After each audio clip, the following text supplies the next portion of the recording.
Giovedì 8 febbraio, buongiorno Sicilia da Michele Cucuzza ed Angelo Gagliano. Oggi ascolteremo le riflessioni di Maria Rita Parsi, psicoterapeuta, dopo la violenza di gruppo a Villa Bellini a Catania e dopo il presidio di ieri in prefettura.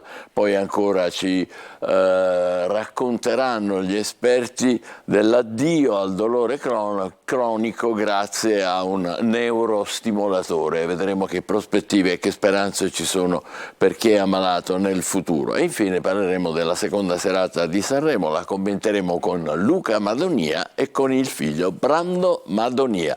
Ma prima di tutto lo stupro di gruppo di Villa Bellini. Ieri c'è stato un importante presidio davanti alla prefettura con la partecipazione di sindacati, associazioni antiviolenza, cittadini comuni che hanno richiesto una cosa, una task force in centro per garantire il controllo del territorio. Non consegneremo le donne della nostra città alla cultura dello stupro, della violenza, del dominio sull'altro, del femminicidio.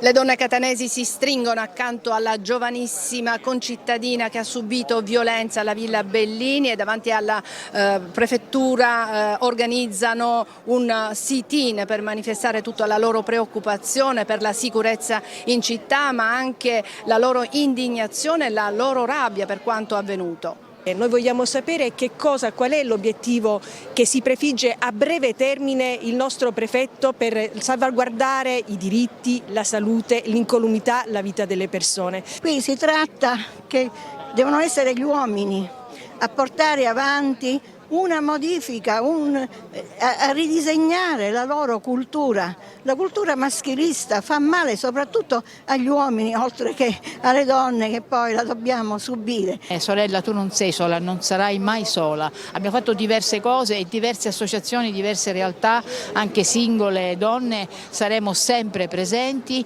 in questo percorso per non lasciarla sola. Manca anche una questione di attenzione rispetto alle relazioni affettive, rispetto all'educazione, rispetto ad un'educazione rivolta agli uomini affinché tengano conto di quelli che sono i valori femminili, e finché mancherà questo non sarà possibile fare il salto di qualità e quindi di rispetto nei confronti della donna. Oltre una decina le organizzazioni per chiedere attenzione, rispetto delle regole, controllo, ascolto, servizi per le donne e alle istituzioni, un risveglio civile.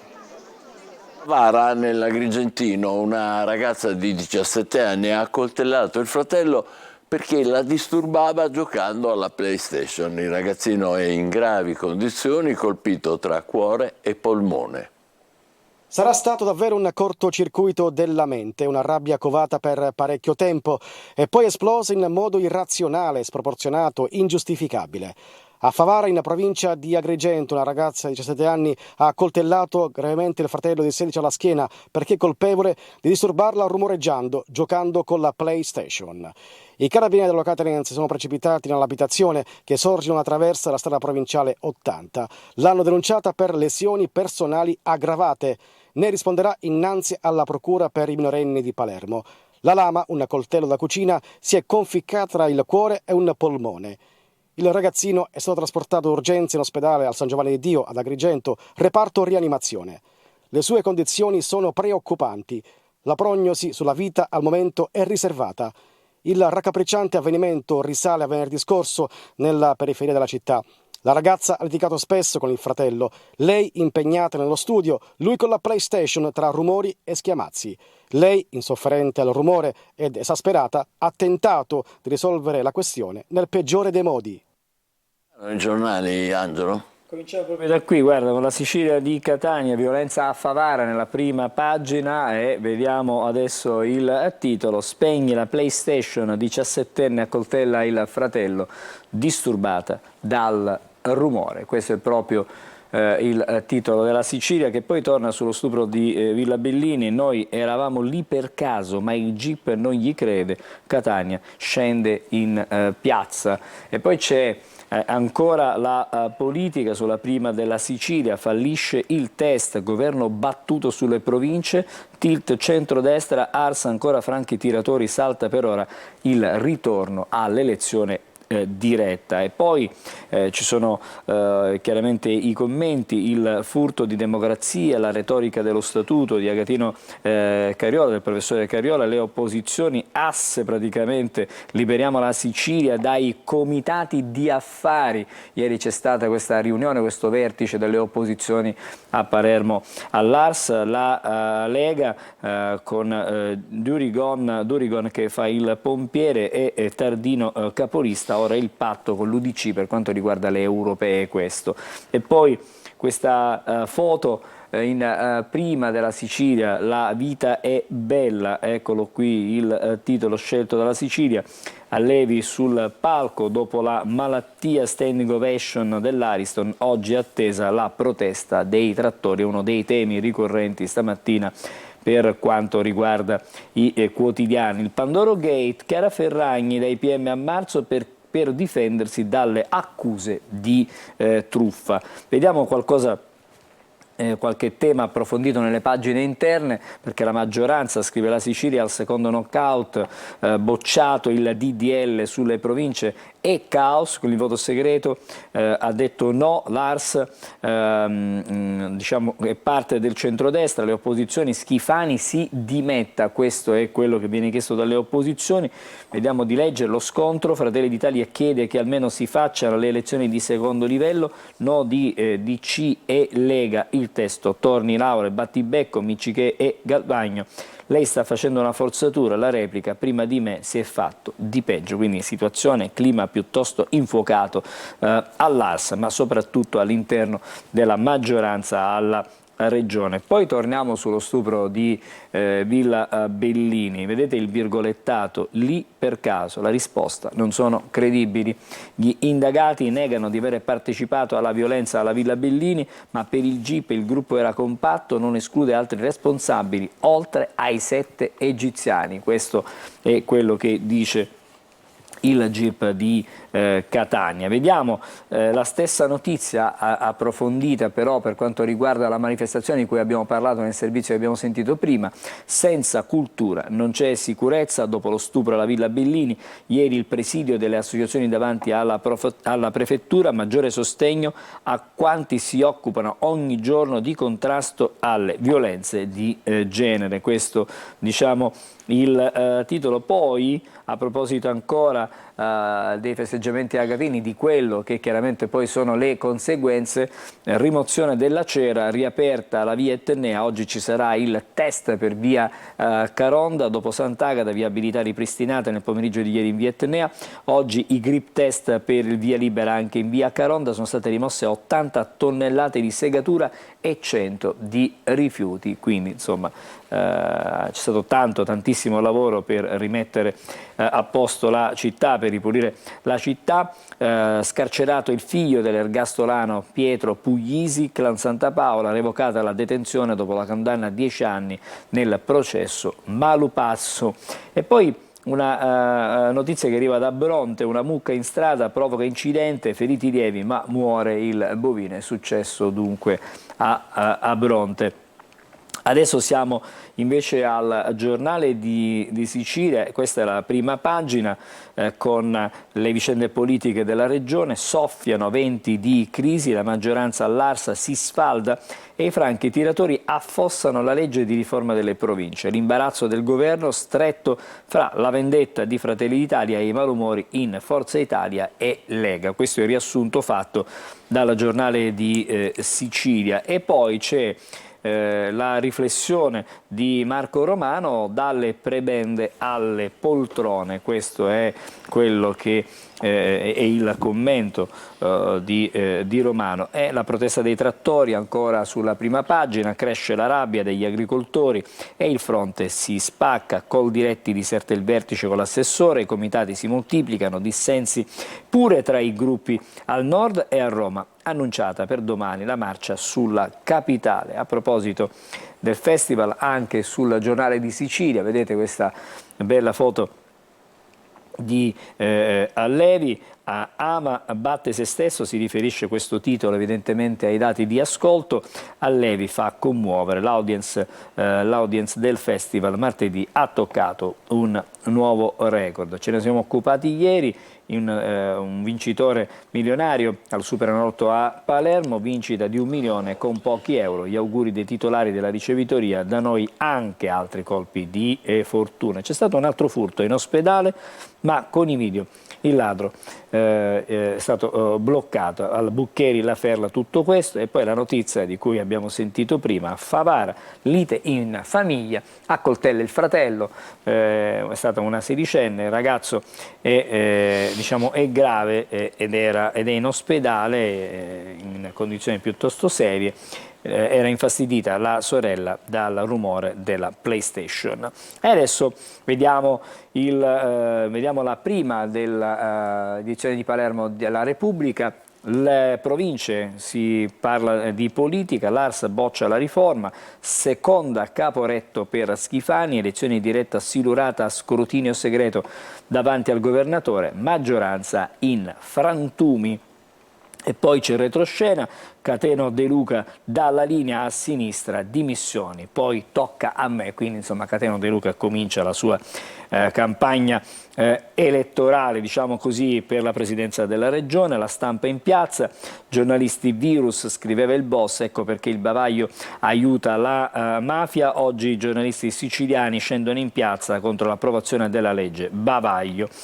E ancora, a proposito di migranti, nel CPR di Milo arriva a sorpresa il garante dei detenuti.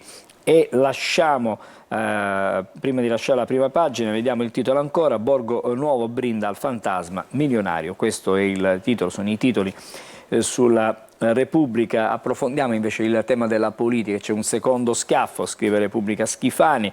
L'AS boccia le nuove province, la maggioranza è a Brandelli, chiedo scusa, l'elezione diretta silurata a scrutinio segreto davanti al governatore, che era tornato in aula dopo la batosta sul DDL salva ineleggibili. Almeno 12 i franchi tiratori, primi indiziati i meloniani sconfitti una settimana fa, loro negano e poi i conti non tornano, dall'urna sono usciti altri dissensi. Il presidente della regione tace dopo un vertice con i Federissimi, assenza di Fratelli d'Italia, propone il voto di secondo livello negli enti locali. Da Cuffaro c'è un secco no. Questa è la situazione, sono le schermaglie, diciamo, di carattere politico alla regione, e c'è anche l'intervento di Cateno De Luca che dà la linea a sinistra, dimissioni, poi tocca a me, prima assessore, uno dei 5 Stelle, report congiunto di Partito Democratico, Movimento 5 Stelle e Sud chiama Nord sui flop della giunta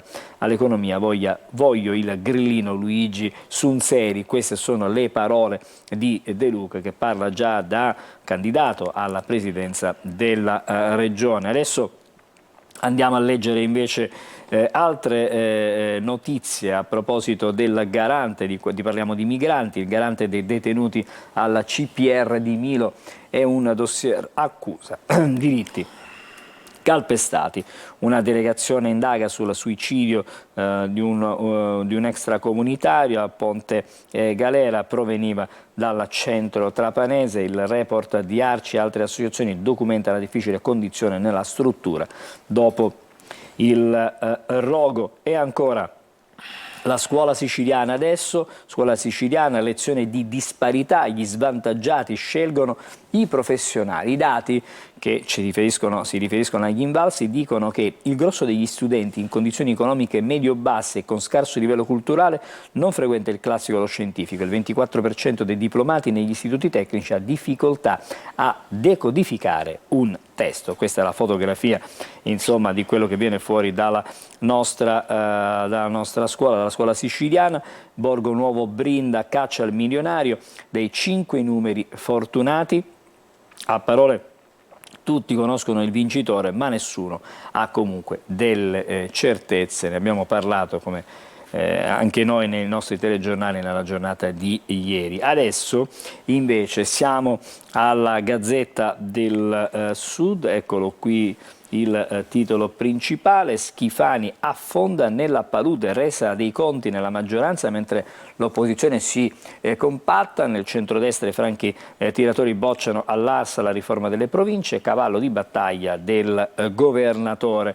E poi per disastro ambientale ci sono 22 indagati, a Mazarà la gestione ultraventennale dell'ex discarica, l'inquinamento del sito, raggiunti dall'avviso in 21 tra i vertici di Tirreno Ambiente e la società come persona giuridica. Sempre dalla prima pagina della Gazzetta del Sud vediamo due fotonotizie: trattori, la marcia su Roma, e stasera sul palco dell'Ariston, questa è la domanda. Se Amadeus batte Amadeus, il festival numero 74 è da record. Sanremo, successo del format extra large.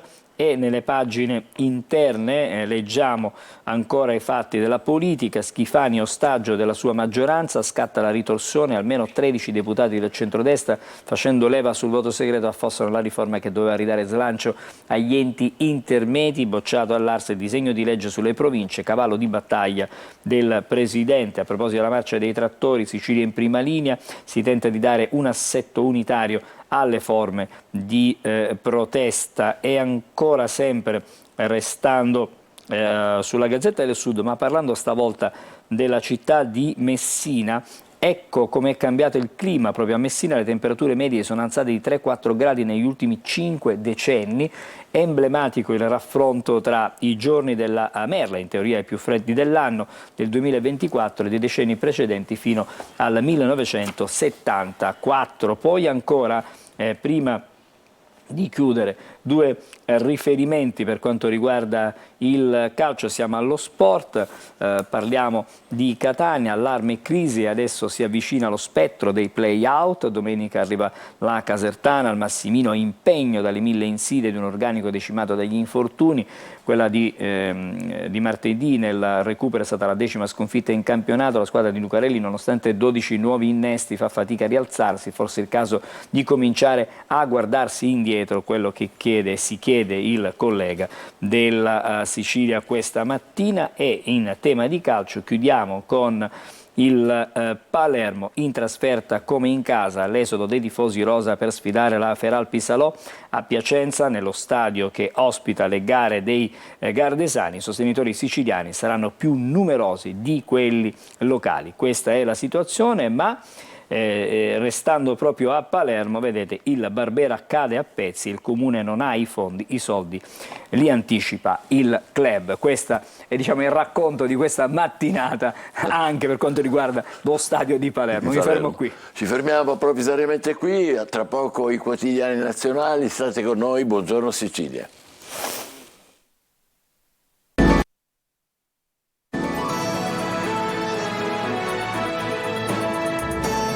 Bentornati a Buongiorno Sicilia, vediamo adesso i quotidiani nazionali con Angelo Gagliano. E allora cominciamo con il Corriere della Sera. Il tema stamattina in primo piano è quanto accade in Medio Oriente. Israele tregua, no a Hamas. Netanyahu avanti fino alla distruzione dei terroristi, il caso ostaggi, respinte le condizioni dei palestinesi, antisemitismo, Segre denuncia l'ex diplomatica Basile. E poi Bibi, re assoluto e indebolito, vanità e ferocia dell'ultimo sfregio, l'attacco alla senatrice. Insomma, stamattina si parla tantissimo di quanto accade in Medio Oriente. I problemi per l'Italia sono rappresentati dalla protesta degli agricoltori, non solo in Italia ma anche nel resto d'Europa. Trattori in marcia, noi a Sanremo, ci sono i dubbi della RAI. E poi, a proposito del Festival di Sanremo, vedete questa foto notizia, anche qui allevi il ritorno alla pianoforte, la malattia o altri doni. Il musicista si racconta e commuove, Travolta un siparietto perché ha ballato un po' con tutti ieri sera John Travolta, sia con Amadeus sul palco che con Fiorello anche all'esterno dell'Ariston. Vediamo un po' Repubblica invece. reportage nel tunnel di Khan Yunis, nella stanza dove Sinwar teneva gli ostaggi, il capo praticamente di Hamas, quello che viene indicato come il capo di Hamas.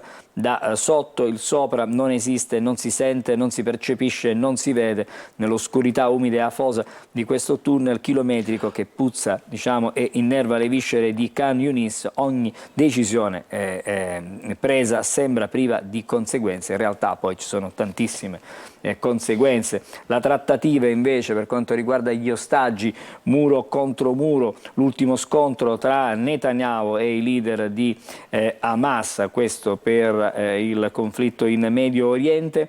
Prove di Europa Nero, ci sono le alleanze per il voto. Eric Zemmour, il leader xenofobo dell'estrema destra francese, entra nel partito dei conservatori dell'Unione Europea di Meloni. Spiazzati Le Pen e anche Salvini, la svolta fa scricchiolare il bis di Ursula von der Leyen alla presidenza della Commissione. Socialisti e liberali mai con la destra, insomma ci sono grandissime mosse, strategie, libertà di informazione, il PD basta con il monopolio Rai della Premier. Il commento, il flirt di Giorgia con i filorussi lo firma Francesco Bei. Poi ancora, vedete, dalla prima pagina leggiamo Edith Bruck, uno shock, le catene a Ilaria Salis, violenza negata, se a perdere sono le donne. Altri temi ancora, il Festival di Sanremo, Allevi commuove il festival e Travolta balla con Amadeus. Il Festival di Sanremo fa discutere, fa parlare oggi tantissimo sulle pagine interne, ci sono tantissime notizie, fra poco proveremo a vederne qualcuna. Netanyahu no alla tregua, stiamo vincendo, dice il leader, il presidente israeliano. La proposta di Hamas e la mediazione americana sono state di fatto respinte, la guerra finisce con la distruzione della jihad, questo è il suo pensiero. L'analisi poi di Lucia Annunziata, il dito puntato di Blinken contro Bibi, tensione tra gli Stati Uniti e l'alleato in Medio Oriente, Israele. Pare che Blinken se ne sia andato, sia tornato negli Stati Uniti molto arrabbiato. Nomine e trattori, governo diviso, ira di Salvini sul treno per Sanremo, Meloni vuole Rai, Ferrovie dello Stato, sit-in del PD, Italia svilita dalla TV patriota, agricoltori Amadeus d'accordo sulla presenza all'Ariston, scontro con la D Sergio e anche il direttore generale Rossi. Vedremo come andrà a finire questa vicenda. Poi emozioni Allevi, la mediocrazia al festival. Pazza Loredana invece, quello che le donne dicono, mettono praticamente in evidenza. Perché si chiama così il suo brano. Esattamente, proprio si chiama così. Non è pazza, tutt'altro. Assolutamente, guarda, ci sono diverse pagine, dicevo prima sul Festival di Sanremo stamattina, visto che stiamo toccando il tema, cerchiamo di approfondire quello anche perché tra poco avremo Luca Madonia e Brando Madonia qui in studio. Esatto, quindi abbiamo la possibilità. Esperti. Esattamente. Allora, guardate, intanto le pagine interne del Corriere, Allevi commuove, scrive il Corriere, Travolta balli trash, oltre 10 milioni di spettatori per il debutto, ieri Giorgia co-conduttrice, Televoto e Radio premiano Jolier, questo è la sintesi. Ho una manciata di anni, voglio viverli con intensità, lo sfogo prima dell'esibizione, il pianista e il tumore, perse le mie certezze, mi resta la speranza. Belle parole quelle di, come dicevamo, di Allevi. E poi ancora a proposito di festival, vedete la primavera di Loredana, fata turchina del rock.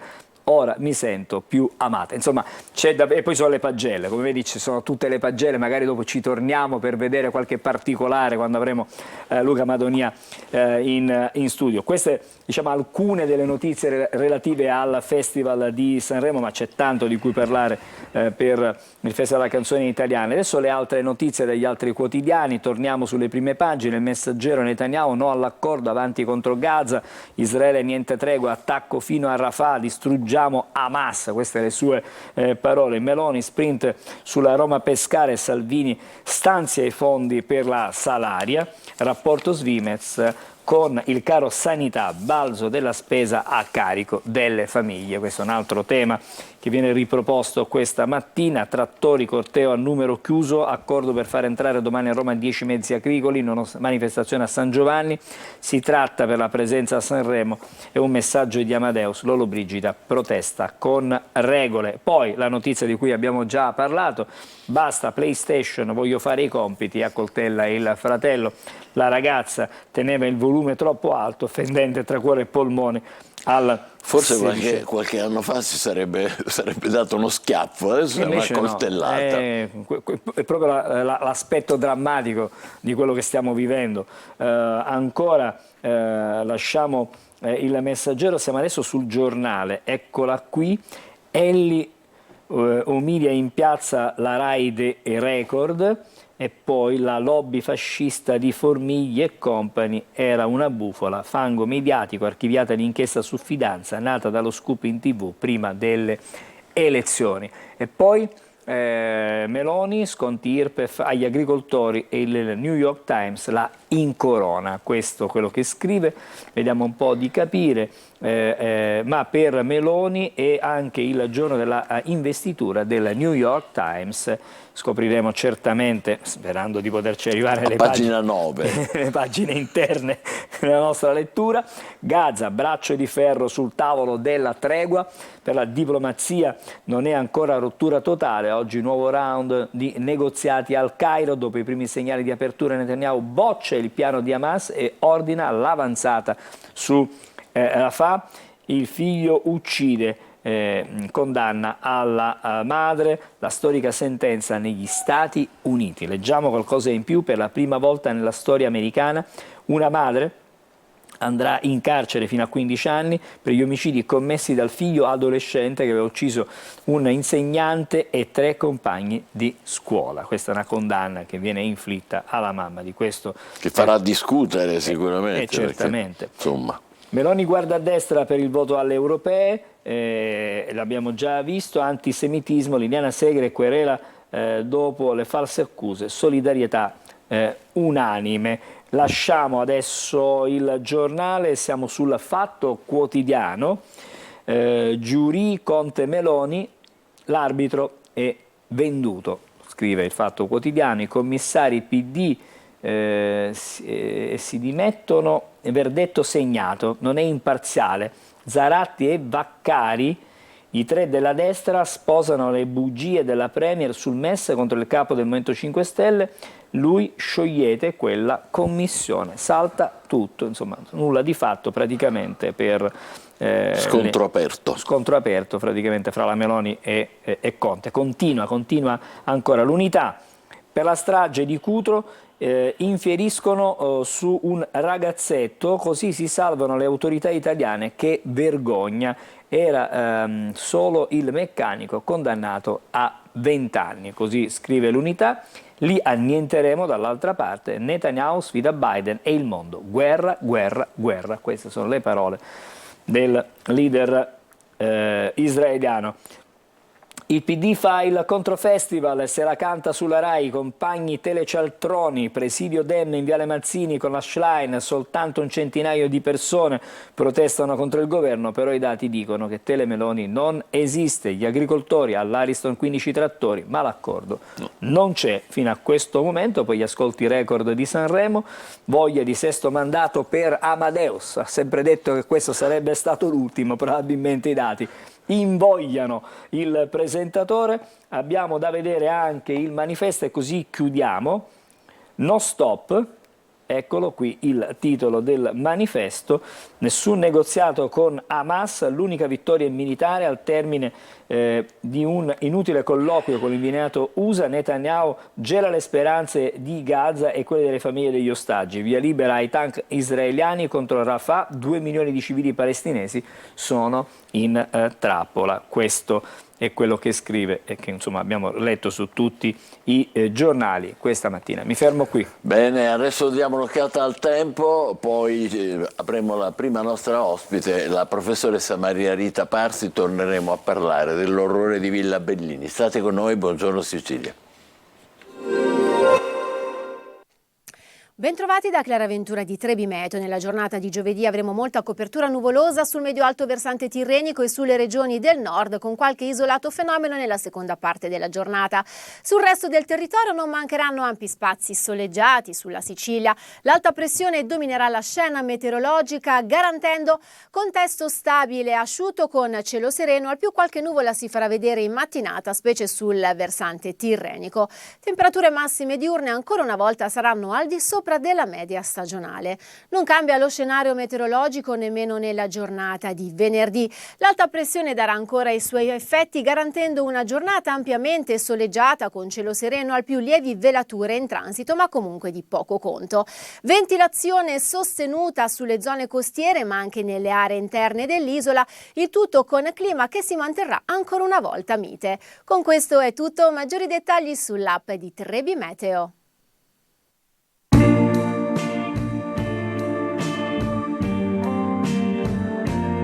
Posso dirti ciò che sento da tempo?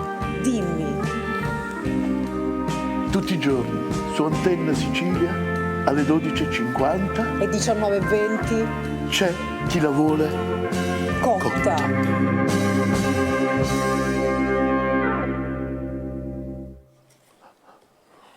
Molto carino questo promo, però adesso l'atmosfera cambierà inevitabilmente. Diamo il benvenuto alla professoressa Maria Rita Parsi, psicoterapeuta, che è in collegamento con noi. Buongiorno, eccoci insieme.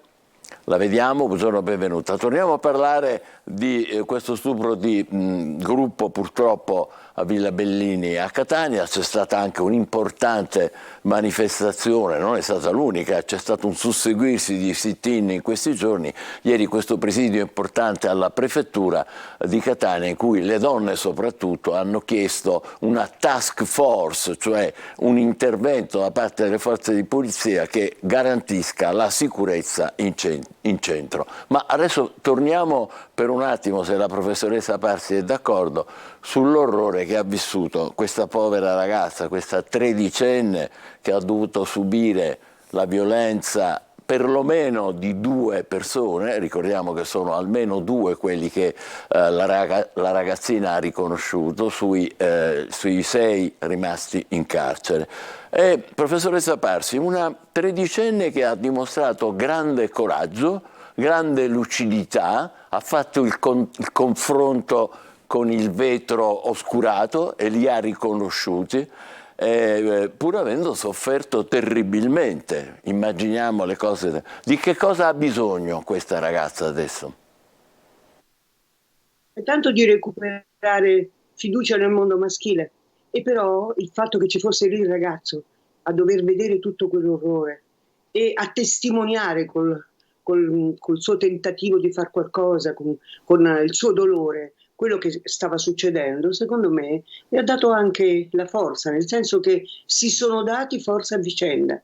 Io credo che il fatto che lui si sia sentito così proprio non avendo nessuna possibilità di aiutarla, di sostenerla, eccetera, costretto a guardare e lei costretta a subire, credo che abbia dato poi alla fine abbia fatto il punto della situazione. Denunciare è un atto non solo dovuto, non solo necessario in questa situazione, ma che richiama però l'attenzione su tanti fattori, perché questi ragazzi, questi che sono, a quanto pare, poi aumenta poi l'odio per quelli che arrivano, vengono accolti, eccetera, perché è tutto un tema d'odio. Ma dove va a finire l'odio? Chiariamolo, sul corpo delle donne. Cioè la punizione per la propria condizione di persone venute dal mare, migranti, messi in un centro dal quale fuggono, a quello che ho capito, per andare poi a fare che cosa? A dare fare un atto di violenza su una terra che ha dato accoglienza, bene o male. Quindi è una rabbia, un odio sul quale bisogna lavorare, perché questo è un episodio, ma attenzione all'effetto scia. Cos'è l'effetto scia? Queste situazioni sono talmente gravi e così aberranti che producono su persone che sono già in uno stato di malessere, di sofferenza, di rabbia, di odio, di frustrazione, di condizione proprio di incapacità di affermarsi o di essere accolti o essere ascoltati o di essere guidati, il meccanismo della vendetta, della distruttività. Quindi l'effetto scia. Mi scusi se la interrompo, quindi dobbiamo fare una distinzione fra un caso terribile come questo e quelli precedenti, perché questo non è certo l'unico. C'era stato quello di Palermo al Foro Italico nel mese di luglio, c'è stato quello di Caivano, adesso le località non hanno nessuna importanza, ma si tratta dello stesso tipo di fenomeno o è un'altra cosa, professoressa? No, è lo stesso, no, io direi proprio, stavo insistendo sull'effetto scia, perché? Perché il meccanismo che si mette in moto, e lo mettiamo in moto noi anche con l'informazione, e io vi ringrazio di fare un approfondimento sul senso che questi atti hanno, e che passano, scusate, insisto, sempre per la violenza, lo stupro, l'aggressione, soprattutto alle donne, per il corpo delle donne. Il corpo delle donne è il corpo dell'origine, è il corpo della madre. Quando tu hai un odio così forte per la tua vita, per l'essere venuto al mondo dal corpo della madre, che cosa restituisci in tutto quest'odio? Perché durante le guerre, oltre ad uccidersi con le armi, eccetera, il meccanismo di fondo è lo stupro? Perché il meccanismo di fondo è violentare le donne, far male ai bambini, eccetera? Perché è una riproposta del tanto odio che la persona contiene e che naturalmente ha accumulato per le proprie esperienze di vita. È un segnale di allarme. Quando voi dite ma ce n'è stato uno prima, uno ancora, certo, tutte le volte che una condizione interna in un ambito maschile, in questo caso si tratta di stupri, di violenze, di abusi, arriva all'odio per la propria vita, è al corpo delle donne che si fa riferimento, perché il corpo delle donne è l'origine della vita. Noi tutti, maschi o femmine che siamo stati in grembo una madre, siamo venuti al mondo, ma venire al mondo significa dover affrontare con un sostegno ovviamente che dalla dipendenza primaria, perché come diceva il mio grande Bollea è la diade, prima sei in simbiosi con la madre, poi nasci ed è la diade, dipendi completamente da chi si prenderà cura di te, da chi. Ora, il tema della cura che ti permette step by step di arrivare ad essere una persona autonoma, in queste situazioni, in questi ragazzi, in queste condizioni non esiste. È come se loro sentissero di dover fare da loro con una rabbia e un odio infinito verso autorità che non capiscono e non ascoltano. Cito Alice Miller per l'ennesima volta, il bambino inascoltato, chi cresce senza sentire che c'è una guida, che si cura, che è un punto di riferimento, che si prenderà cura, che ti permetterà di andare avanti, di trovare una strada. Ogni volta che tu queste autorità non le hai né dentro né fuori, tu metti in atto, naturalmente ci sono forme varie di vendetta, no? In questo caso è una cosa orribile, ma quante altre volte sottomettere gli altri, mancare di rispetto, aggredire, derubare, negare, essere persone omertose, tutto questo fa parte di una vendetta dell'odio, del malessere profondo che una persona ha perché non si fida del terzo elemento di cui parla il mio grande Bollea, la triade, la legge del padre. Se tu non te la costruisci dentro, essendo accompagnato, ascoltato, curato, con dei punti di riferimento, con delle guide, alla fine alla legge del padre non ci arrivi, anzi arrivi a distruggere la legge del padre che con tanto sacrificio gli esseri umani degni di essere chiamati tali hanno costruito. Molto importante, professoressa, ci chiarisce molte cose, questo odio interiore che diventa poi vendetta, però noi abbiamo sempre messo, come dire, preso in considerazione accanto a questi elementi nuovi che sta introducendo lei, che ci fanno indubbiamente riflettere, altri punti che sono quelli della cultura diffusa, che sono, tanto per citarne alcuni, il patriarcato, si è detto tante volte, la stessa rete, il web, che stimola queste cose, no? Filmando, dicendo in fondo il sesso è gara, il sesso è moda, il sesso è sfida, e poi persino le canzoni. C'è stato un personaggio come Caterina Caselli, che non è certamente, come dire, l'ultima di questo settore, che ha detto stiamo attenti a quello che, ai messaggi che alcune canzoni come dire, diffondono, e noi stessi ne abbiamo trasmessi alcuni per far vedere questo. Questi elementi non contano allora, professoressa? No, contano profondamente perché, lo ripeto, il primo nucleo originario è la famiglia, è lì che tu ricevi cure, accoglienza, oppure niente di tutto questo, isolamento, solitudine, pessimi esempi, eccetera, oppure buone cose. Poi vai nel mondo E nel mondo, nel sociale, che è un po' come una famiglia allargata, ci sono elementi e buone guide, come pure situazioni di vendetta e odio che tu puoi imitare per dare vita a tutto quello che tu senti di non aver ottenuto. Alla radice di tutto questo c'è un bisogno di giustizia, un bisogno di accoglienza, un bisogno di ascolto e comprensione, un bisogno di strumenti.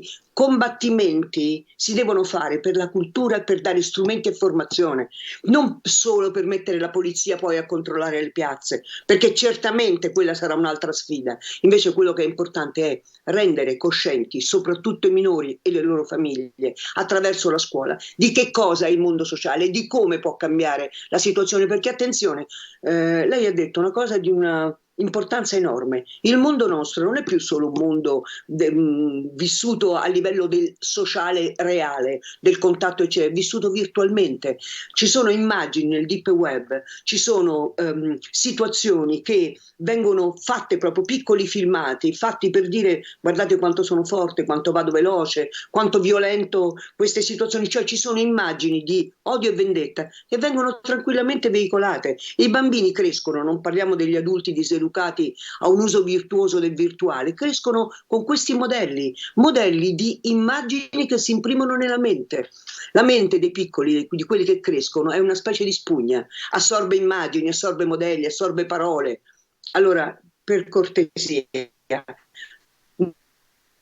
posso dire una cosa: tutto quello che sta avvenendo è frutto di una mancanza, di una povertà culturale e di una assenza di considerazione dei segnali che arrivano. Quando giustamente lei dice ma c'è stato un altro stupro, un altro, è vero, vogliamo contare il numero di donne, una media di 3 a settimana che sono state uccise perché volevano lasciare, abbandonare, volevano dire no.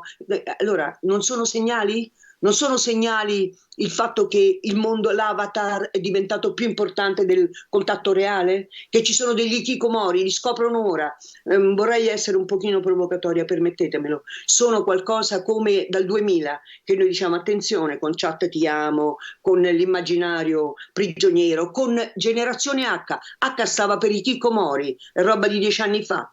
Naturalmente tutti questi segnali da parte di figure che possono essere più o meno competenti o comunque che si mettono in gioco per dire attenzione, vengono assolutamente bypassati. Ecco, però professoressa, ieri anche le donne lo hanno ribadito, cioè questo processo culturale è un processo sicuramente lungo, complesso, lo deve fare la scuola, lo devono fare le famiglie, lo dobbiamo fare noi con i mezzi di comunicazione, però le donne dicono, beh sì, però intanto per cominciare sicurezza.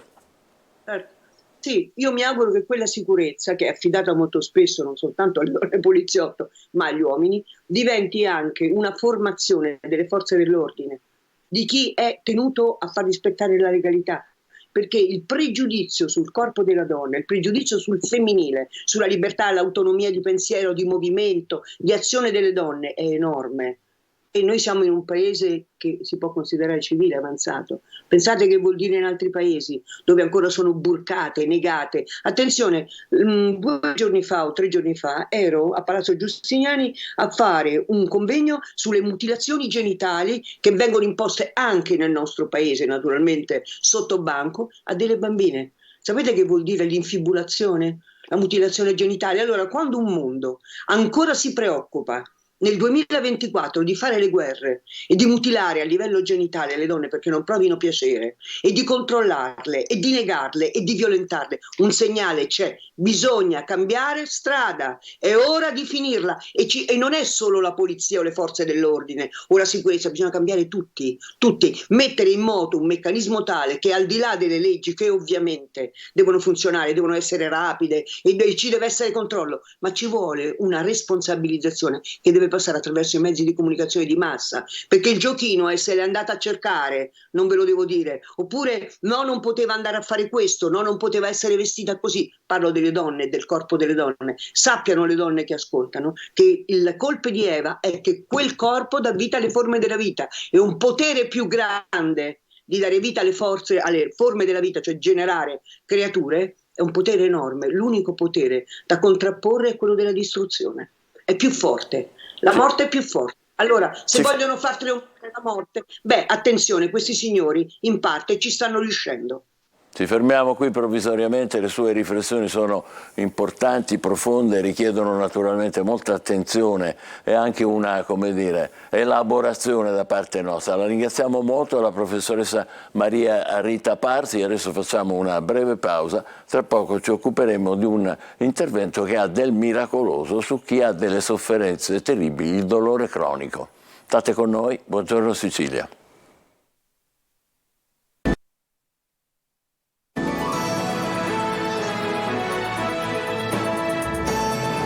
Buongiorno Sicilia, è con noi il protagonista di un intervento straordinario, è il dottor Salvatore Caramma, che è direttore della terapia del dolore dell'ospedale San Marco di Catania. Se la telecamera, anzi un po' quella, questo che siamo noi qua. La nostra colonna vertebrale.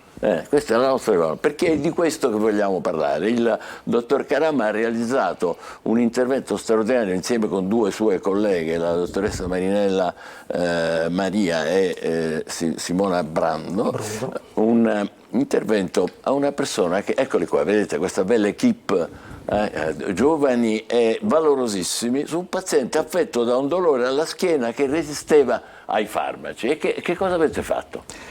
Abbiamo impiantato un neurostimolatore midollare, quindi impiantato un elettrocatetere all'interno del canale vertebrale che va a rilasciare degli impulsi elettrici. In realtà la neurostimolazione midollare rappresenta una valida tecnologia di trattamento per quelle sindrome dolorose croniche, ma in realtà nasce nel 1967 quando ù eseguito il primo intervento di impianto di neurostimolatore ad opera di un neurochirurgo.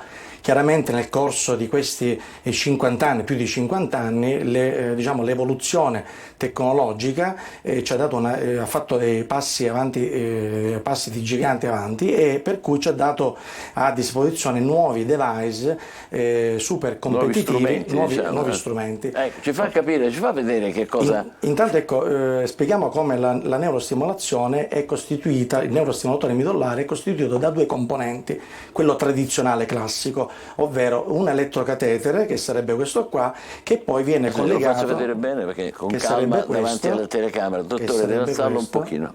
Sì. Che sarebbe questo, che viene collegato ad un generatore di impulsi che eroga appunto energia elettrica. E questo dove si mette? Dentro? Questo viene inserito all'interno di questo canale, quindi all'interno del canale vertebrale, a ridosso col midollo spinale.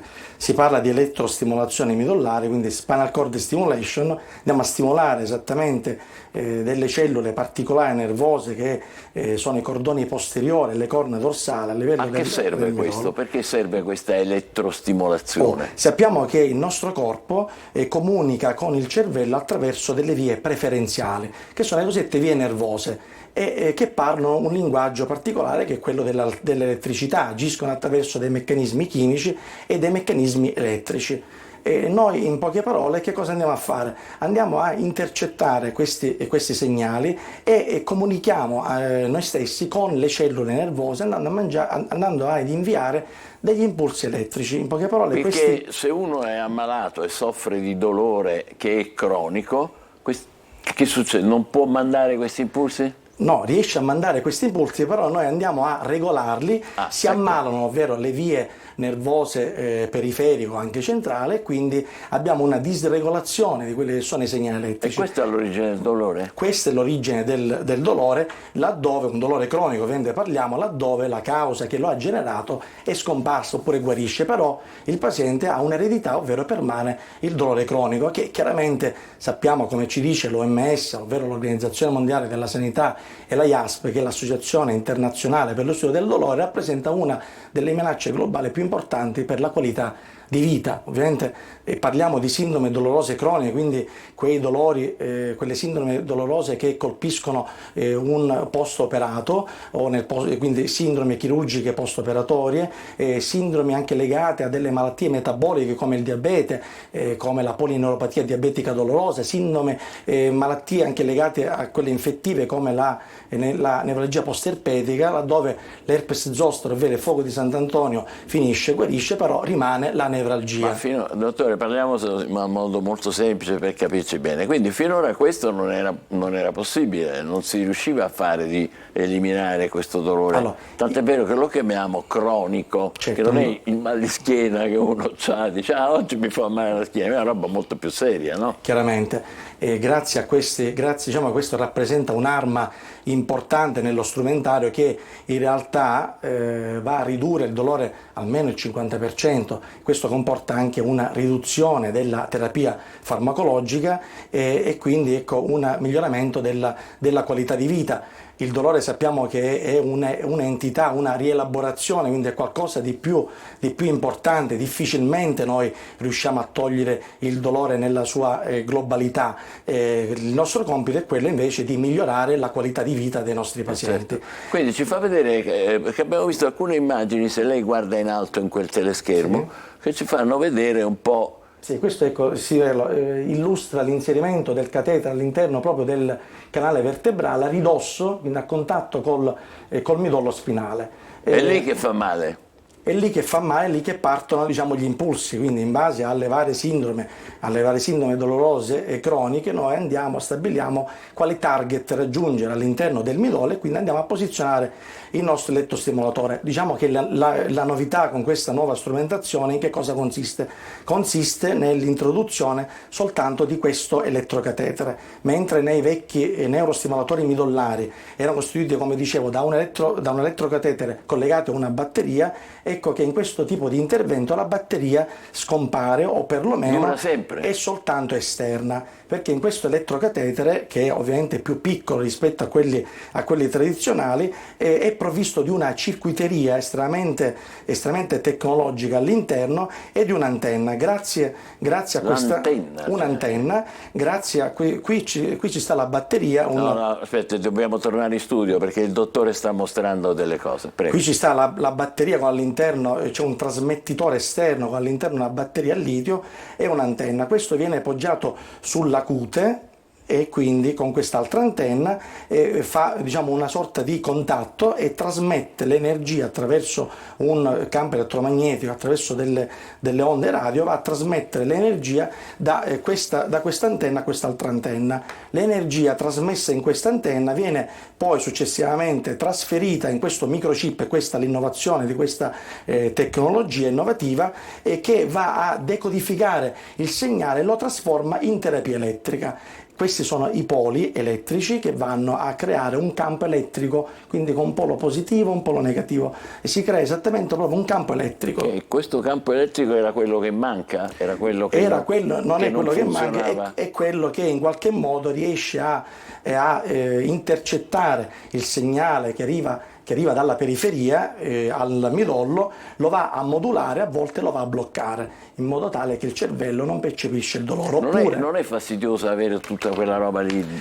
Nel caso specifico si tratta soltanto di un elettrocatetere costituito da un materiale molto resistente, il poliuretano, di circa 40 cm e che una parte di questo viene inserito nel canale vertebrale e questa parte invece a livello sottocutaneo. Quindi è estremamente comodo, estremamente agevole. Questa tecnologia sfrutta quella che è la massima efficacia e la minima invasività. E quindi il malato, per usare questa espressione, ha una sua autonomia pressoché completa? Assolutamente, questi interventi vengono fatti proprio per migliorare la qualità di vita in modo che i nostri pazienti possano riprendere le loro abitudini quotidiane, non per limitarle. Ecco. E in quali tipi di malattie, per capirci un po' banalmente, quando si possono fare questi interventi? Cioè il dolore cronico dovuto a che cosa? Ecco, laddove la causa che lo ha generato non c'è più, quindi guarisce, però permane il dolore, come ad esempio nella nevralgia post-erpetica, il dolore post-operatorio, laddove l'intervento è perfettamente riuscito, però il paziente ha il dolore. E questo È previsto, diciamo, Purtroppo può sì, succedere. purtroppo sì. Malattie metaboliche. Finora non si poteva fare niente, più o meno. Sì, in questi anni comunque diciamo la tecnologia già esisteva, chiaramente negli ultimi anni si è notevolmente evoluta e noi grazie appunto alla nostra direzione generale riusciamo ad avere a disposizione tutti i tipi di device in commercio, questo proprio grazie alla sensibilità, alla lungimiranza ma soprattutto ci dà la possibilità ai nostri pazienti di godere del beneficio di queste terapie. Certo, complimenti dottore, grazie per avercelo spiegato. Non c'entra niente questo con quello che ha fatto Musk con il microchip nel cervello? Quello è un altro tipo di stimolazione cerebrale, siamo nello stesso campo ma sono due cose differenti. Perché lì si stimola direttamente il cervello? Sulla corteccia, altri centri nervosi, però per chi ha problemi di motori. Ma sono strettamente collegati con le lesioni, ad esempio midollare. Quindi anche qui c'è un futuro... Sì. Mentre oggi stiamo parlando di neurostimolazione midollare wireless, domani parleremo... Wireless vuol dire senza fili? Senza fili, senza cavi. Domani parleremo invece di neurostimolazione artificiale, ovvero ci sono degli algoritmi che sono strettamente connessi all'intelligenza artificiale, correlati, calati nella neurostimolazione. Fantastico, è un futuro come dire, pieno di ottimismo che ci aspetta, dottore. Sicuramente sì. Più che le preoccupazioni, perché sono venute fuori tutte le preoccupazioni. Però... Purtroppo il dolore cronico crea ansia, crea depressione, porta insonnia, crea quello che è il decadimento neurologico, un deterioramento cognitivo, una disabilità organica, fino a quello che è l'isolamento sociale. Il nostro compito è quello di interrompere questo circolo vizioso e quindi intercettare prima che tutto ciò avvenga. È un lavoro prezioso quello che state facendo, complimenti al dottor Carama e alle sue colleghe con cui avete realizzato questo importantissimo intervento di terapia del dolore all'ospedale San Marco di Catania. Buon lavoro allora, ci faccia sapere i prossimi passi in avanti che faranno stare meglio le persone, perché poi è questo quello che conta. State con noi, fra poco parleremo di Sanremo. Buongiorno Sicilia.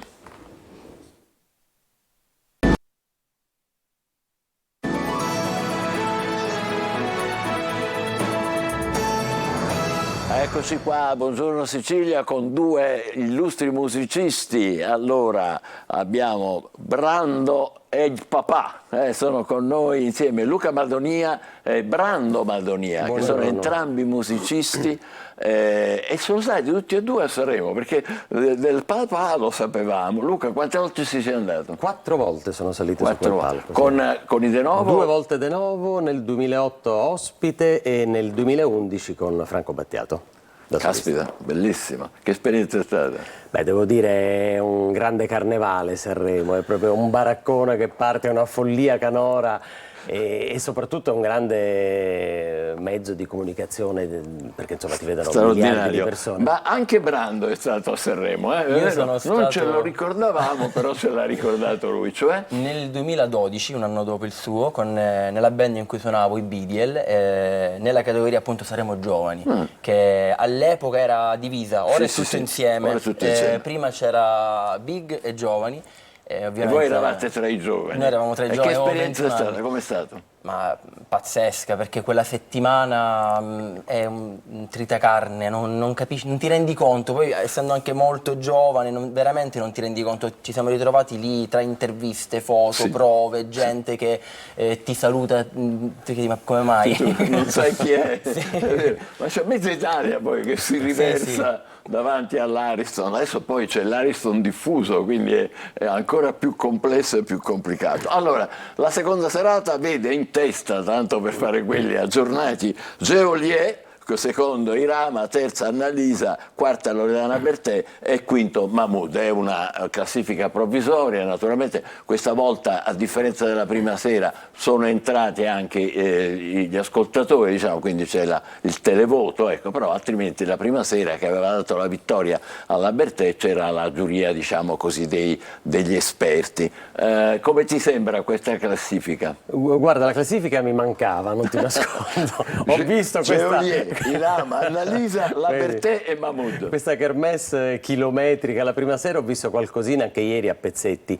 Devo dire che all'inizio si è un po' scettici, in un certo senso, voglio dire, non sono impazzito in generale per tutti questi cantati, tranne due devo dire, lo posso dire, Diodato e Mahmood, che trovo che siano sempre molto molto bravi e notevoli. Poi vieni preso perché Diodato perché ha una classe molto particolare, sa scrivere le canzoni, devo dire che mi piace, forse c'è una certa affinità. E Mahmood? Mahmood perché ha uno stile sicuramente inconfondibile e fra virgolette forse più moderno, però devo dire che sa cantare molto bene, mi piace anche come figura, come personaggio, perché Sanremo è anche quello indubbiamente. Oramai molto più esatto. Immagine che forse che musica, comunque vabbè, fa parte del gioco. Tra l'altro conquista, perché conquista anche i giovani, conquista un pubblico vastissimo, e anche i giovani under 24 hanno rilevato che c'è un aumento addirittura rispetto all'anno precedente di 77,5, cioè c'è una crescita continua, diciamo, di pubblico, anche quello giovanile che solitamente non guarda, diciamo, la televisione, tranne noi, gli altri poi noi giovani che guardiamo. Volevo dire, i tuoi preferiti? Allora io devo essere sincero, non ho visto tantissimo, però della cinquina che ho sentito direi Bertè e Mahmood, così proprio personaggio, però ripeto non ho ascoltato bene le canzoni, ci sarà modo di ascoltarle perché ormai le passeranno ovunque fino all'estate. Figuriamo. Interessante questo accoppiamento, se mi posso permettere, perché Mahmood è più sul versante giovani, mentre la Bertè è un classico, diciamo, che ha trionfato la prima serata proprio tra i giornalisti, cioè gli esperti che non sono ragazzini. Esatto, no, per la Bertè, per la storia, che, diciamo, per l'esperienza, per tutto quello che ha fatto, per la musica che ha portato, e Mahmood perché nonostante sia un genere diverso dalla musica che faccio io, ma mi piace molto perché è lui, canta benissimo, è molto particolare, mi piace. E infatti piace a padre e figlio.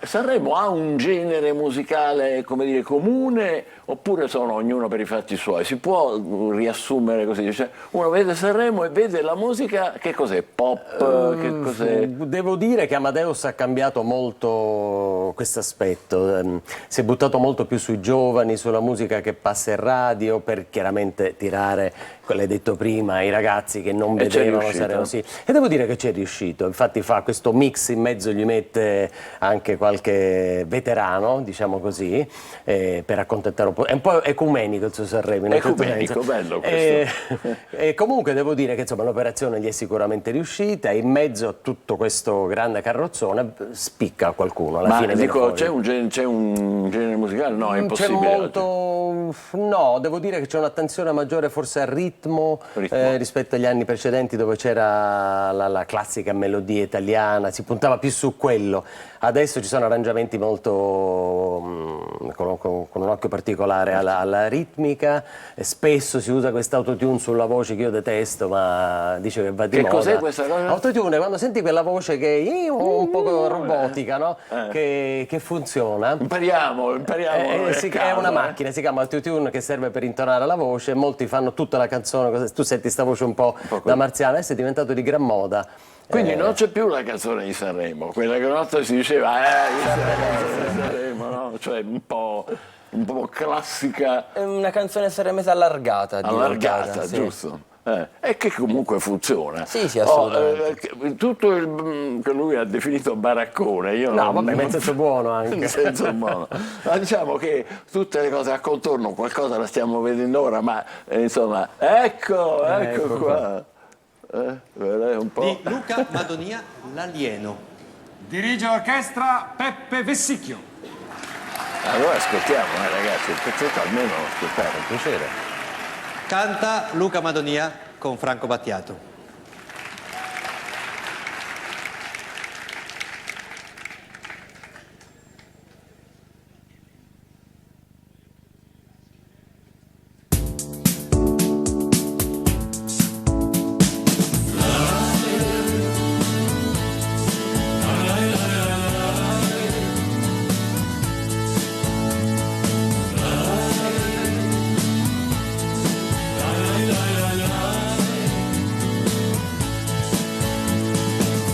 per la strada in cerca di occasioni nuove, ma non mi basta mai quello che vedo. Passo tra gli odori e tra gli umori della gente che mi sfiora indifferente.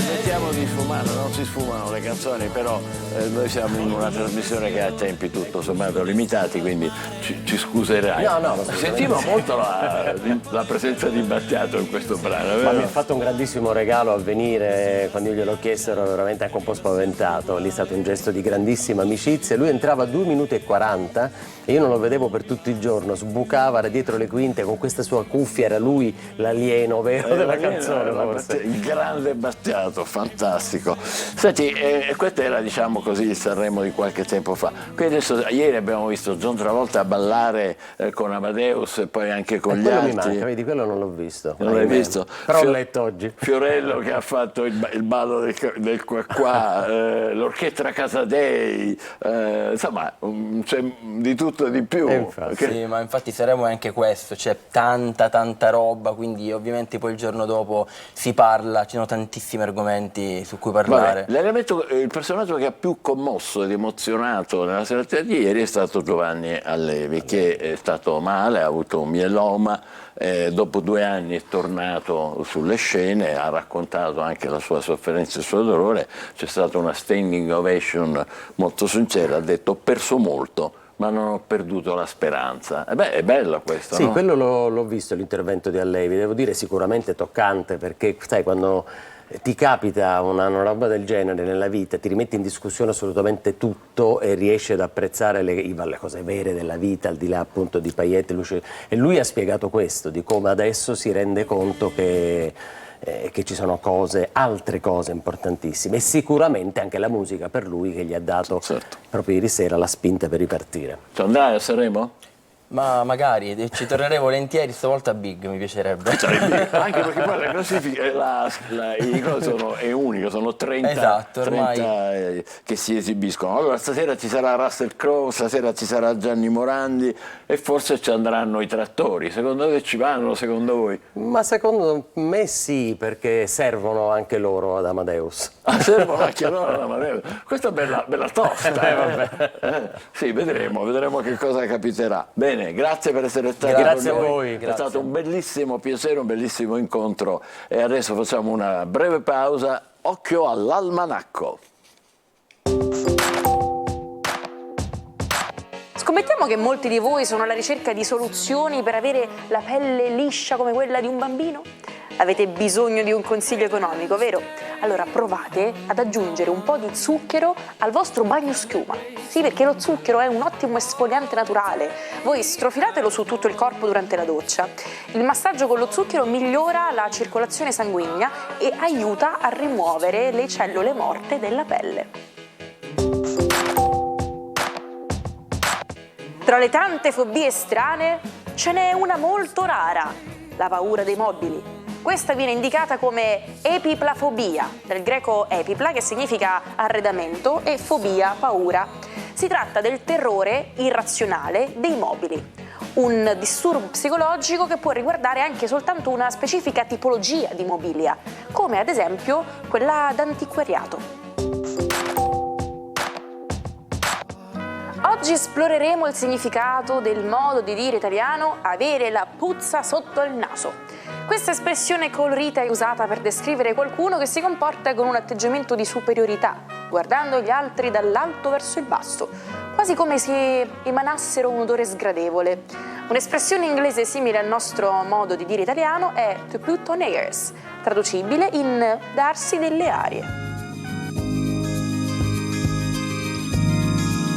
Eccoci di nuovo in diretta, pronti a dare la linea a Marco Amato e la sua tazzina sanremese. Voglio vedere com'è la tazzina sanremese di Marco Amato. Ciao. E beh, ho scelto sia dei toni floreali, perché l'omaggio a Sanremo per me è sempre floreale, e ieri ne avevo una bellissima. Oggi ho voluto dare un tono un pochino più pop, più di design, e mi piaceva moltissimo l'idea di questo design che dava un po' un'idea più new wave anni 80, design contemporaneo italiano. Sì, ma intanto ti mangi i cioccolatini zitto zitto là, eh? Sempre. Bravo. Mi riempiono di dolci per adesso, peraltro. Benissimo. Allora, di che ci parli oggi? Di una delle mie più grandi passioni, quindi Sanremo. Allora, ebbene, vi ricordate che tempo fa avevo predetto che sarebbero stati abbastanza avvantaggiati i segni di terra, ma anche quelli di fuoco nella kermesse musicale di Sanremo, e proprio la classifica che vede Geolier, Irama e la bellissima Annalisa. Ecco, tutte e tre sono segni di fuoco, rispettivamente il primo un Ariete, il secondo un Sagittario quasi Capricorno, quindi fuoco anch'esso, e la nostra stupenda leonessa Annalisa. Ebbene, come vedete, il Leone e le Ariete e il Sagittario fuoco sono molto avvantaggiati e sono molto in pole position, ed è qualcosa che darà dei risultati molto stupefacenti in questa kermesse. Ma i terra sono la signora Bertè.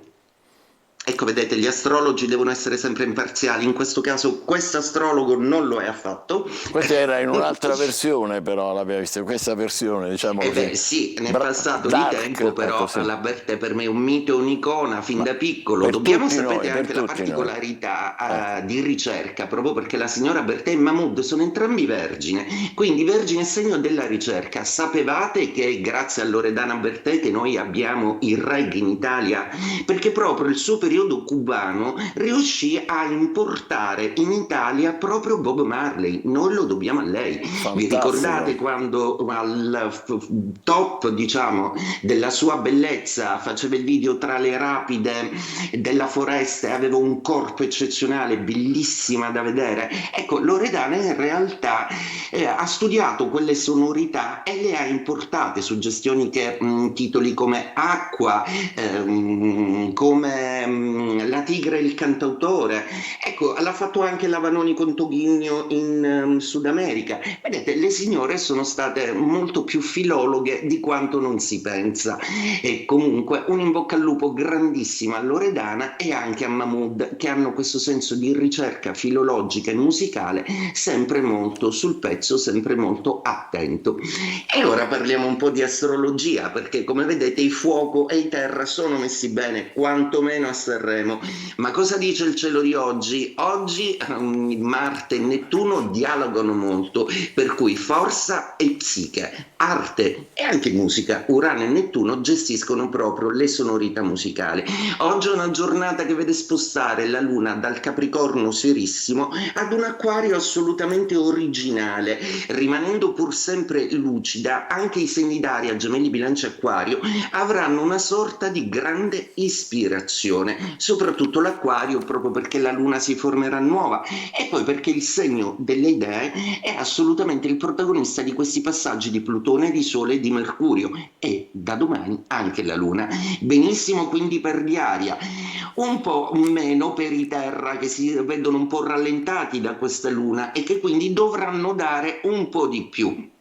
Quindi forza terra, gli acqua, Scorpione, Pesci e Cancro sono messi benissimo per quello che riguarda l'azione pratica e soprattutto la capacità captativa di tutta una serie di situazioni in essere che porteranno a degli sviluppi, soprattutto per Scorpione e Pesci, molto più interessanti. Il Cancro se la gioca più a livello sentimentale. Forza quindi anche ai fuoco, in Sagittario in particolare deve concludere degli affari in questi giorni, quindi state attenti alle carte. E detto questo, vi auguro un ottimo proseguimento, una buona giornata e un buon Sanremo. Grazie anche a te, grandissimo come sempre, buon caffè, ti invidiamo moltissimo. Angelo, abbiamo ancora una notizia? Sì, c'è una notizia che riguarda tutti noi, i consumatori. Parliamo del carrello della spesa, che è sempre più caro ma si mangia di meno. I consumi sono stati ridotti del 4%. Ecco. Le vendite al dettaglio sono cresciute in valore di quasi il 3%, ma diminuisce la quantità. Non solo la spesa è in calo, anche gli acquisti di abbigliamento, elettrodomestici e mobili. Insomma, davvero i numeri dicono che meno 225 rappresentano gli euro di quanto sono scese rispetto al 2022 le spese alimentari della famiglia, meno 621 euro rispetto al 2026 le spese non alimentari, 1172 euro sempre rispetto al 2022, quanto diciamo complessivamente risparmia una famiglia composta da una coppia con 2 figli tra cibo e prodotti non alimentari. Torniamo indietro nel tempo, 8 febbraio 1587, purtroppo allora usava così e c'è stata una regina che era Maria Stuarda che ha perso la testa, la regina cattolica sovrana di Scozia, aspirava al trono d'Inghilterra, ma la cugina, la protestante Elisabetta I, non le ha lasciato scampo, l'ha accusata di tradimento e l'ha fatta condannare a morte con appunto l'esecuzione che state vedendo in questa immagine orribile. Era l'8 febbraio del 1865 quando Gregor Mendel, un monaco, lui era un monaco, si occupava di botanica e fa una scoperta rivoluzionaria. Studiando l'incrocio fra diverse varietà di piselli, individua le leggi che spiegano come si trasmettono i caratteri da una generazione all'altra. Grazie a lui, insomma, è nata la genetica, la scienza che ci permette di capire di fatto come siamo fatti, più o meno. Quasi un secolo dopo, l'8 febbraio del 1963, John Fitzgerald Kennedy, giovane e carismatico leader degli Stati Uniti, decide di tagliare i ponti con Cuba, l'isola dei Caraibi dove ha avuto luogo una rivoluzione comunista guidata da Fidel Castro. Kennedy vieta ai suoi cittadini di viaggiare, commerciare o avere rapporti con il paese nemico. L'8 febbraio ma del 1971 un indice fa il suo debutto, parliamo della borsa, è il Nasdaq, l'indice che raggruppa le azioni delle principali aziende tecnologiche della borsa americana, e tra le società quotate chiaramente oggi ci sono le più famose del pianeta: Apple, Microsoft, Google, Facebook, Amazon. Sì. 5 anni dopo, l'8 febbraio del 76, un film fa scandalo. Vedete come era giovane? L'avete riconosciuto? Questo è De Niro.